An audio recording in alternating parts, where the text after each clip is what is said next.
नमस्कार, मेरा नाम है दक्ष ठाकुर और आप देख रहे हो साइबर का।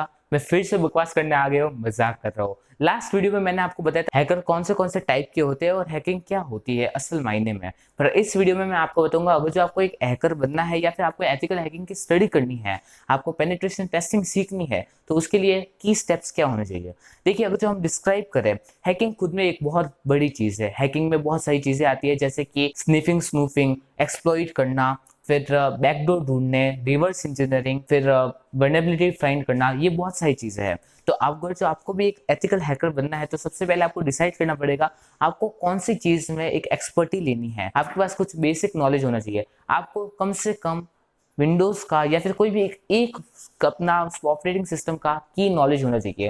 यानी कि जब आप विंडोज यूज कर रहे हो, जो मैक्सिमम लोग यूज करते हैं, तो उसके आपके पास एक की स्पेसिफिकेशन नॉलेज होनी चाहिए, ताकि आप उसमें अगर जो आप ट्रबल शूटिंग सिचुएशन में फंस जाए तो आप खुद से ट्रबल शूट कर पाए प्रॉब्लम। तो अगर जो आपको विंडोज आता है, तो फिर आपको धीरे धीरे लिनक्स की तरफ बढ़ना है। और मैं आपको हमेशा और हमेशा एक ही चीज एडवाइस करूंगा, अगर जो आप हैकिंग के लिए नए हो, आप हैकिंग सीख रहे हो, तो हमेशा ट्राई कीजिए आप अपने रेगुलर बेसिस पे कार्ले लिनक्स का यूज कीजिए। अब कार्ले लिनक्स एक ऐसा लिनक्स डिस्ट्रीब्यूशन है जो डेबियन बेस्ड है, पर वो स्पेशली हैकर्स के लिए बना हुआ है।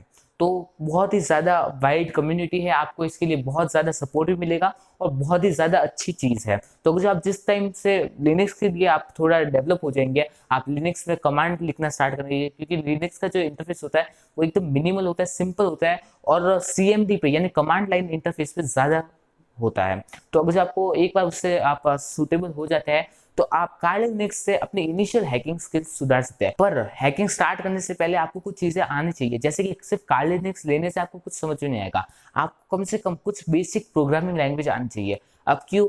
देखिए, एक सिंपल सी बात है, जो घर बनाता है वही घर के अंदर कमजोरी ढूंढ सकता है। जैसे कि आपने एक घर बनाया है, तो आप ही पता लगा सकते हो, आपको ही वो चीज पता है कि उस घर में सबसे कमजोर दीवार कौन सी है।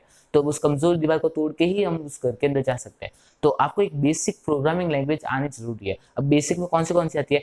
बेसिक प्रोग्रामिंग लैंग्वेज में आती है HTML। HTML जब पैकेज सर्वर्स जब एक्सचेंज होते हैं तो बहुत ज्यादा काम में आती है।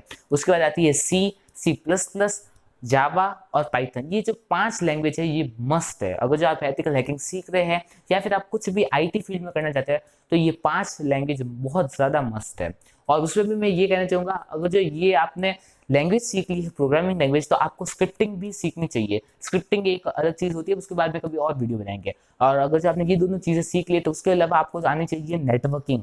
अच्छी नेटवर्किंग आपको एक ऐसा फायदा देगी हैकिंग में जो आपको कोई और चीज नहीं दिला सकती। अब नेटवर्किंग सीखने का फायदा ये है, अगर जो आपको नेटवर्किंग आती है, तो आपको हैकिंग का रास्ता पता है। आपको पता है कि कौन सा नेटवर्क कौन से पोर्ट पे है, उसके अंदर कौन से पोर्ट्स ओपन है, कहाँ पे वर्नरेबिलिटीज है, कौन से पोर्ट पे कौन सी सर्विस प्रोवाइड हो रही है। ये सब चीजें जाननी बहुत ज्यादा जरूरी है। ये आपको कुछ समझ में नहीं आएगा, पर आप जैसे जैसे इस फील्ड में आगे बढ़ेंगे, अगर जो आपको इंटरेस्ट है, तो आपको धीरे धीरे चीजें समझने आने स्टार्ट हो जाएगी। तो ज्यादा टेंशन मत लीजिए। और अगर जो आपने नेटवर्किंग सीख ली है, तो मैं आपको ये सजेस्ट करूंगा कि नेटवर्किंग सीखने के बाद आप सिस्को का जो एग्जाम होता है वो जरूर और जरूर अटेम्प्ट कीजिए। अगर जो आपका सिस्को का एग्जाम क्लियर हो जाता है, तो आप एक नेटवर्क इंजीनियर बन जाते हैं। उसी के साथ साथ आप लिनक्स इंजीनियरिंग और विंडोज इंजीनियरिंग का भी एग्जाम दीजिए। अब लिनक्स इंजीनियरिंग के लिए एग्जाम होता है रेड हैट, वो बहुत ही ज्यादा टॉप लेवल एग्जाम होता है। अगर जो आप वो क्लियर कर लेते हैं, तो आप एक समझिए ऐसी चीज कि आप एक लेवल पे पहुंचे हो। आप अगर जो एथिकल हैकिंग भी छोड़ दे, तो भी आपको एक बहुत ज्यादा अच्छे सर्टेन लेवल पे आपको जॉब मिल सकती है।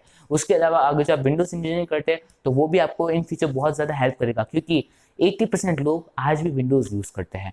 उसी के साथ साथ आपको एक छोटा सा अपडेट, विंडोज 11 आ चुका है, लीक वाला वर्जन है, पर जो भी डेवलपर है, जिनको भी शौक है, वो ले सकते हैं। नीचे लिंक दे दूंगा, हाँ, एक्सक्लूसिव लिंक है। और अगर जो आपने ये भी चीजें कर ली है, तो उसके अलावा आपको चाहिए सिंपल चीज, वो है आपको खुद के सिस्टम्स के ऊपर प्रैक्टिस करनी आनी चाहिए। जब तक आप प्रैक्टिस नहीं करोगे, तब तक आपके हैकिंग के ऊपर पकड़ नहीं बनेगी। और अगर जो आप प्रैक्टिस भी करना स्टार्ट हो गया, आपने जो हमारे बेसिक टेक्टिक होते हैं, जो आपको इन्फॉर्मेशन गैदरिंग करनी आ गई, आपको वल्नरेबिलिटी एनालिसिस आ गया, आपको पासवर्ड क्रैकिंग आ गई है, आपको एक्सप्लॉइट करना आ गया है, आपको MSF यूज करना आ गया, फ्रेमवर्क से आप नॉर्मली इंटरेक्ट करने लगे हो, तो फिर आप सिंपल भाषा में बता देता हूँ, तो फिर आप सच में एक एथिकल हैकर लगभग बन चुके हैं। आप CHE यानी ये जो सर्टिफिकेशन है, ये एथिकल हैकिंग काउंसिल के द्वारा दिया जाता है। ये बहुत ही ज्यादा इंडिया में वैल्यूएबल सर्टिफिकेट है। उसी के साथ साथ अगर जो आपको एक एडवांस लेवल का सर्टिफिकेट चाहिए तो आप हमेशा और हमेशा ऑफेंसिव सिक्योरिटी का जो एग्जाम है उसकी तरफ बढ़ सकते हैं। अगर जो आपने वो भी क्लियर कर लिया तो आपकी एक बहुत ज़्यादा अच्छी वैल्यू बन जाएगी। उसके अलावा आप लिंक्डइन में अपना प्रोफाइल बनाइए, अपनी कम्युनिटी बिल्ड कीजिए। जितनी ज़्यादा आपकी बड़ी कम्युनिटी होगी उतने ज़्यादा आपको चीज़ें सीखने में आएगी। ये कुछ बेसिक्स थे, अब इसमें मैंने सब कुछ नहीं बताया। और एक और बता देता हूँ चीज़ कि ऐसा कोई भी इंस्टीट्यूट आज तक इंडिया में नहीं हुआ है जो आपको सच पे एथिकल हैकिंग सिखा सके।